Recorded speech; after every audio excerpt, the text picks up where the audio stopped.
Hi guys, and welcome back to another video, and today is another artist branding case study. I have a few of these now and they're in a playlist which I will link below and up here, I think, if I can link a playlist up there. These are really useful if you're working on your own branding as an artist, just seeing examples and seeing how other artists do it, how they break the rules, how they bend the rules, and how they basically create something that is authentic to them, but based on my main branding pillars that I give you, which are music, obviously, always the most important thing, visuals, communication style, values, and story. So we're going to go through all of those today with Sia, who I love.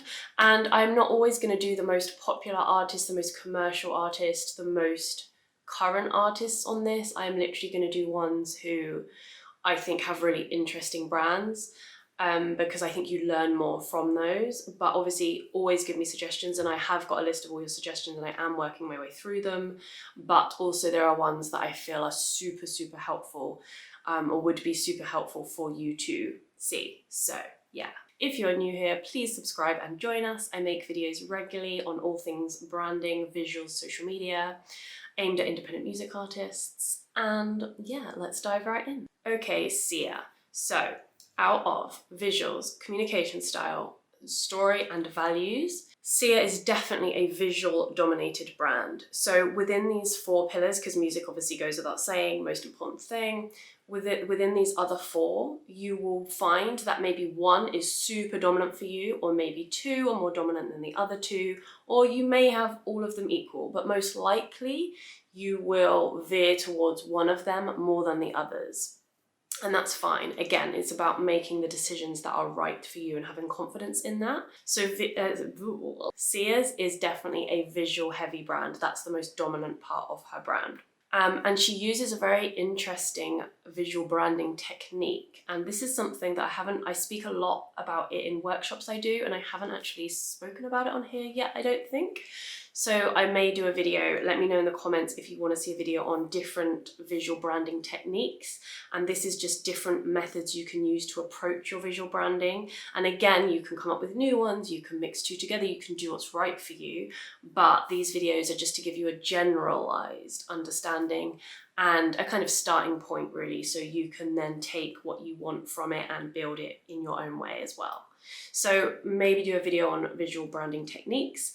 But I'm going to talk about one specific technique today that Sia uses, and that is consistent visual elements. Now, I have talked about consistent visual elements before, but her technique is based solely around consistent visual elements. And here's how. Okay, so her consistent visual elements, I have notified three. One, the use of Maddie Ziegler, the dancer. Two, her big oversized bow. I will put images on the screen.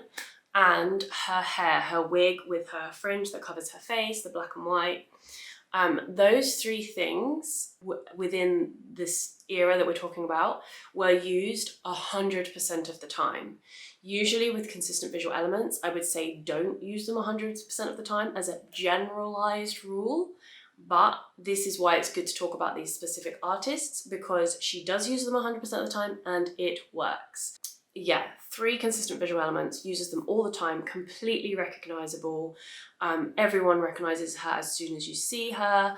There's never a time when she doesn't have the bow, the hair, and that's one way of building a really familiar, recognizable, consistent visual brand.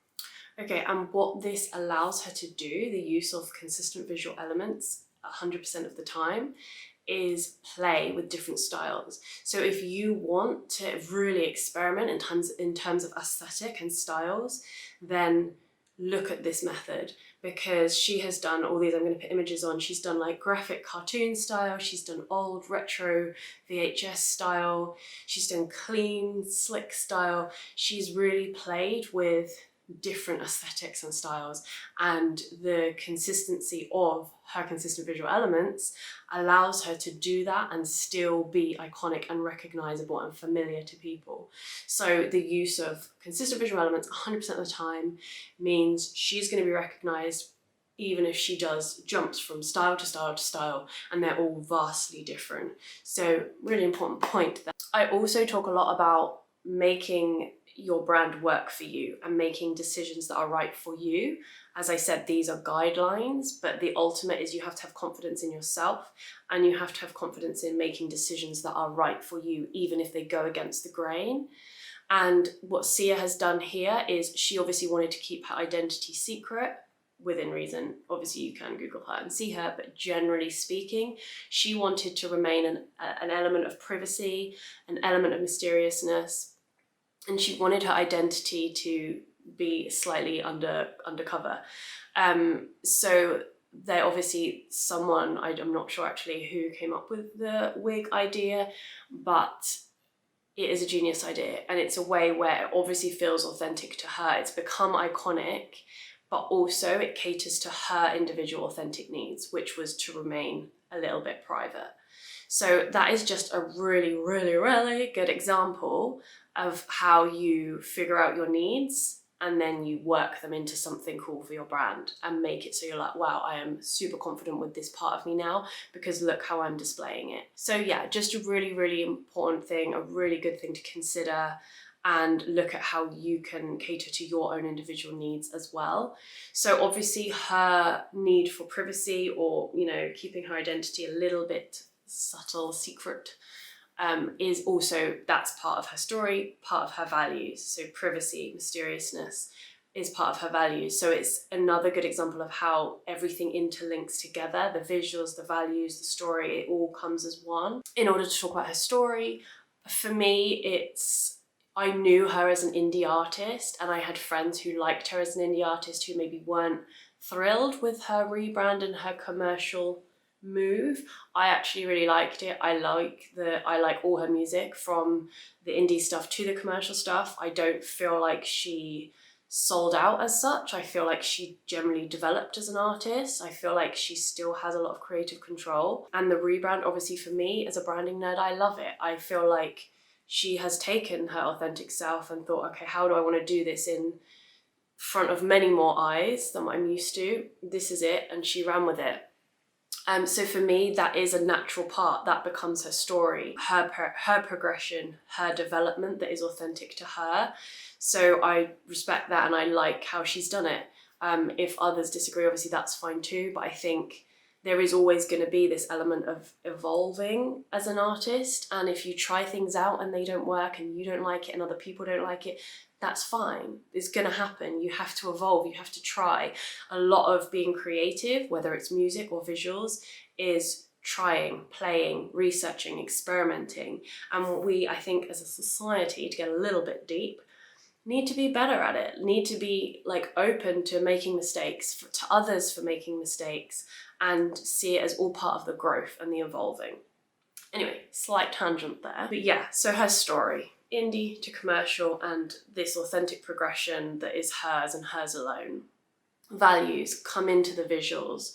Communication, I think, is very subtle. I think that's the lowest pillar out of the four, but it's, again, it doesn't matter. It's, you know, it's her pie and she picks the sections and how big each one is, and you have to do the same. Again, and the use of Maddie Ziegler, which I think that is some controversy there, which is probably a topic for another video, but I think that also links to the privacy. It's having someone else as almost the face that resembles her, and they have the same hair in the videos and things like that, but it's an alternative face for her and a character that she can then play with creatively, like play with the story, the narrative, the character, and having an actor or dancer in that place. Again, it's how she's built from, okay, I want to be a little bit private. Okay, how can I work my visual brand into that? And that has developed, and then it's developed into the music videos and the live show performances. And that's what I always advise to do, is to you start with this foundation, which comes from your core needs and authenticity. You build the foundation and then you evolve it through photo shoots, through music videos, through live shows. And Sia is just an awesome example of how that has been done. Again, you have to do what's right for you, but I feel like looking at these examples must be interesting and helpful, right? Please tell me in the comments that it is. Yeah, okay, so that is all I have to say about Sia. If you have anything to add, then let me know in the comments. If you want to see a whole video on different techniques for building a visual brand, then let me know, like different methods, and I will do that. But other than that, it has been a joy. Thank you for watching, and check out the courses that I have in the description and the comments, and I will see you next time. Bye!